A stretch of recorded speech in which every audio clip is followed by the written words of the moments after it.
Now, let's take a look at the Copperberg journey. And I just said, let's tell you something about who we are. And since we are in the UK, I need to be very clear about one thing. We are not this brand.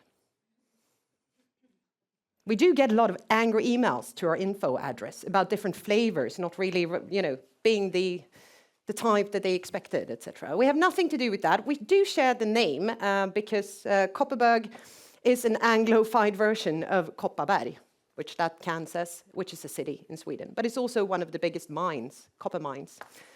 And it was also the first limited company on the planet that we know of. I think it was the 1100s something. So that's where the company name comes from. But why we're here today is that in 2013, I was 10, by the way, we did our first spare parts business platform. And since then, we've done them regularly every year. Of course, not in person during the pandemic, but all by online. And in 2016, we rolled out our first UK edition. In 2009, we started with our aftermarket community building and service community, and that's why you're all here today. So it's been 16 years. I don't know where they went, but it's been a long time. And today's topic is going to be around this, which I think is a really good quote. You can't fix what you don't understand, and you can't understand what you don't measure. And it's quite a significant quote for these days, I would say, because we do a lot of things based on insights and data. Whatever data we have, let's just be honest, you don't have to have a lot of data to be able to do insightful decisions. But at least you have to look at the data at hand to be able to do insightful decisions. And we are in a data-driven world.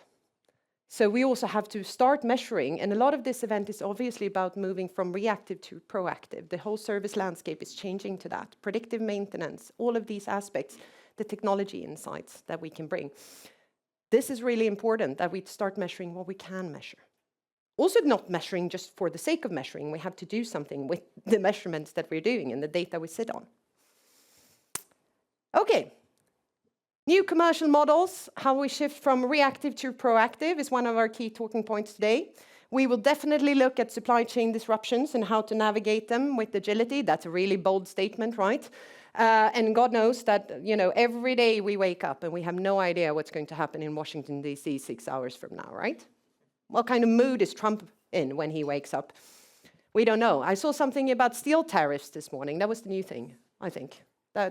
Or I missed it when flying yesterday. But it's always something. And we have to be able to adapt and adjust to those. The circular economy, where we will actually have Dr. Atano, who's in the room, is going to enlighten us a little bit on what the digital product passport and the blockchain technology and the EU legislation that is actually rolled out already, but it will be taken in steps, might have impact on your organizations, because this is really important at the end of life of a product lifecycle. Then we have the technology enablers, which I started off talking about, from AI to automation to predictive analytics. And I think that is going to be very well covered at your discussion tables today. So we have our own slogan at Copperberg. The great aim of education is not knowledge, but action. I think he was an English philosopher, Herbert Spencer, who said that. And we have that saying because we think that the value of an event isn't really just about the knowledge shared, but it's what you bring out of it and what you can possibly change in your own organization. So that's what I would like to leave you with today. Please bring some actionable insights back home to your own organization. That will make this time worthwhile for you.